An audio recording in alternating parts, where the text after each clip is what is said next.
আসসালামু আলাইকুম। এখন নতুন খামারি হিসেবে আমাদের আসলে প্রবলেমের কোনো শেষ নাই। আমরা গাভী নিয়ে যেরকম প্রবলেমে আছি, বাছুরকে নিয়ে সেরকম প্রবলেমে আছি। তবে ইনশাল্লাহ আমি 100% আশাবাদী আমার আস্তে আস্তে সবগুলো ইমপ্রুভমেন্ট হবে। তাহলে বাছুরকে যে গায়ের লোম চলে গেছিল এটার জন্য প্রথমে আমরা ইমেকটিন প্লাস এটা দিয়েছিলাম যাতে কৃমিগুলা চলে যায়। এরপরে প্রায় আজকে 7 দিন 8 দিন হয়ে গেছে। এরপরেও কিছু কিছু জায়গায় চলে একটু একটু হয়েছে, কিন্তু ভাই এগুলো যায় না আর কি, এগুলো আস্তে আস্তে যাবে বলতেছে।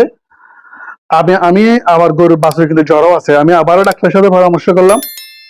আমি কিন্তু যে ডাক্তারের সাথে পরামর্শ করে কাজগুলো করতেছি সেগুলো সে কোনো ছোটখাটো ডাক্তার নয়, সে কিন্তু একজন বিশেষ ক্যাডার। তো এখন উনি আমাকে বললো যে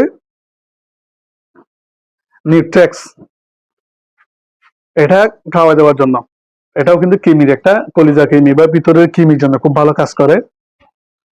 এবং জ্বরের জন্য সে আমাকে সাজেস্ট করলো টাপনিল ইনজেকশনটা মারার জন্য। টাপনিল মনে হয় এখানে ছিল, আমি দেখি আছে কিনা। যাই হোক, এখানে দেখা যাচ্ছে না, আচ্ছা এখানে আছে। এই যে টাপনিল এই ইনজেকশনটা এটা সাজেস্ট করছিল। তো আমরা আজকে এই টাপনিল ইনজেকশনটা 3 সিসি এবং এখান থেকে অর্ধেক বলতে এখানে 6 চামচ থাকে, 3 চামচ আমরা আজকে খাওয়াই দিছি।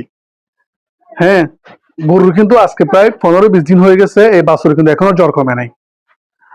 তাইলে আজকে যেহেতু আমরা টাপনিল ইনজেকশনটা করছি এবং এটাও খাওয়াই দিচ্ছি কৃমির জন্য, তাহলে দেখি আমি নেক্সট ভিডিওতে আপনাদেরকে জানাবো এগুলো করার পরে আমার এই বাছুরটা কতটুকু ইমপ্রুভমেন্ট হয়েছে বা জ্বর কমছে কিনা। আমি নেক্সট ভিডিওতে আপনাদেরকে ইনশাল্লাহ জানাবো।